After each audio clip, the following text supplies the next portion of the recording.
안녕하세요. 흰수염고래 스포츠입니다. 북중미 월드컵 최종 예선 6번째 경기에서 손흥민이 국가대표 51번째 득점을 성공했음에도 1대1 무승부로 연승 행진이 마감되고 말았습니다. 최약체라고 평가받은 팔레스타인에게 또 무승부가 돼버린 건데요. 이거 솔직히 일본 주심이 도와준 경기라고 감히 말하고 싶습니다. 지금부터 경기 상황 전해드리도록 하겠습니다.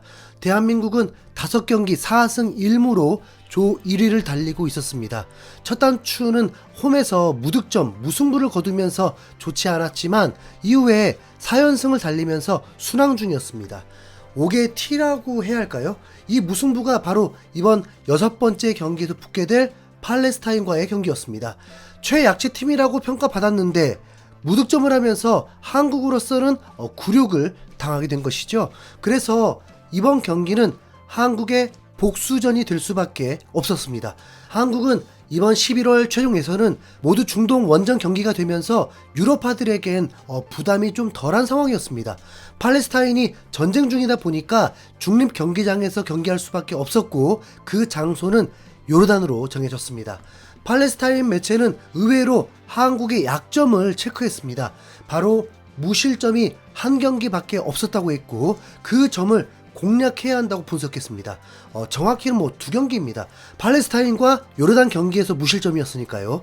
5경기 중에 3경기에서 실점을 했고 이라크 전에서는 2실점이나 했으니까 틀린 말은 아닙니다. 그리고 한국의 키플레이어로 황인범을 꼽았습니다.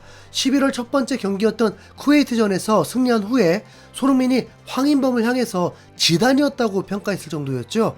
황인범은 한국의 팬들에게 저평가받고 있는 핵심 미드필더입니다. 그리고 우리에겐 또 한 명의 선수에게 관심이 집중되었습니다. 바로 배준호죠. 배준호는 지난 경기에서 손흥민과 교체되어 출전했는데 한국의 위기였던 상황에서 퀄리티 있는 추가골을 성공시키면서 팀 승리에 일조를 했습니다.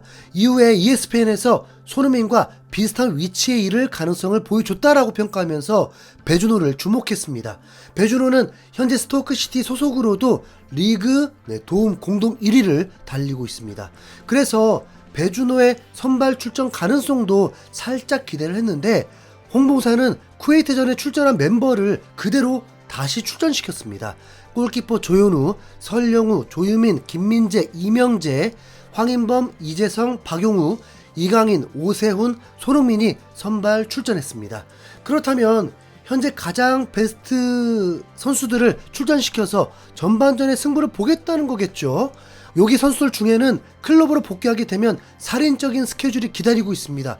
5명이 유럽 대항전까지 치러야 하는 상황이죠. 그렇기 때문에 홍봉사는 교체도 신경을 써야 합니다. 홍봉사는 국대를 맞고 난 후에 용병술 적중률이 상당히 높긴 합니다. 요르단 경기장은 방송 화면으로 볼 때는 잔디 상태가 좋아 보이진 않더라고요. 아마 지들 경기 아니라고 잔디 정비를 안 한 것 같습니다. 그리고 이 경기 주심이 일본 주심이었습니다. 이 일본 주심은 관대한 편이라고 하더라고요. 굉장히 신경 쓰였습니다. 경기가 시작되고 팔레스타인은 의외로 가만히 기다리기보다 강하게 부딪히려고 했습니다. 그러면서 전반 10분까지는 한국의 공격이 제대로 이루어지지 못했고 팔레스타인 선수들이 압박을 가하면서 김민재가 대형 실수를 해버리고 말았습니다.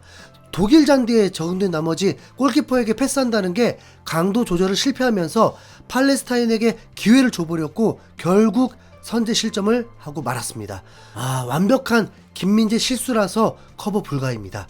이 실점으로 큰일 났다고 보진 않았고 5개의 T가 생겼다는 게 찝찝한 거죠.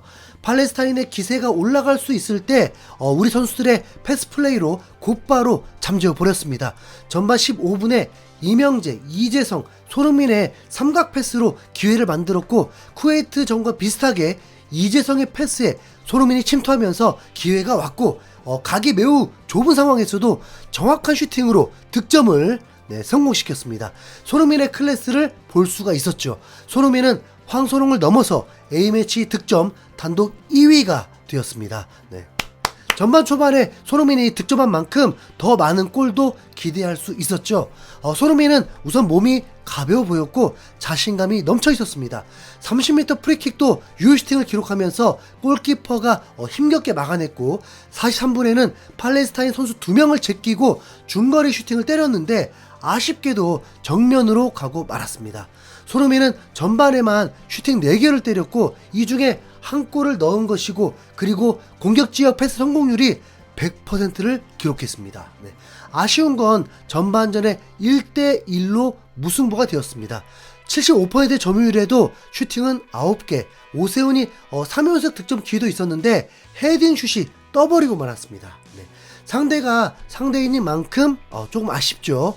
팔레스타인은 피지컬 자체가 한국 공격진들보다 더 좋았고 강한 파울에도 카드를 꺼내지 않으면서 팔레스타인 선수들에게 좀 더 유리하게 흘러가고 있었습니다. 손흥민이 당한 파울들은 경고를 줘도 충분했는데 일본 주심은 그대로 유지했고 그러면 팔레스타인 선수들은 더 맘먹고 우리 선수들을 괴롭히려고 하겠죠. 네. 전반에 거친 파울에도 팔레스타인은 경고 자체가 없었습니다. 네. 마치 팔레스타인 선수들이 뭐 해볼만한데 뭐 그런 느낌을 준 거죠. 네. 후반전이 되었을 때 홍 감독은 선수 교체를 가져가지 않았습니다. 어쩌면 뭐 전반전 작전 실패일 수 있죠. 전반에 동점 상황이 됐으니까요. 이런 시간에 골을 넣어야 할 텐데 이러면 인도네시아가 사우디아라비아를 잡았듯이 한국도 고전을 할 수도 있게 됩니다. 네. 후반 2분 만에 손흥민이 박스 안에서 드리블을 하면서 손흥민전 슈팅이 나왔는데 이번에도 골키퍼 선방에 막히고 말았습니다. 손흥민도 매우 아쉬워했습니다. 팔레스타인의 파울은 더욱 과격해졌습니다.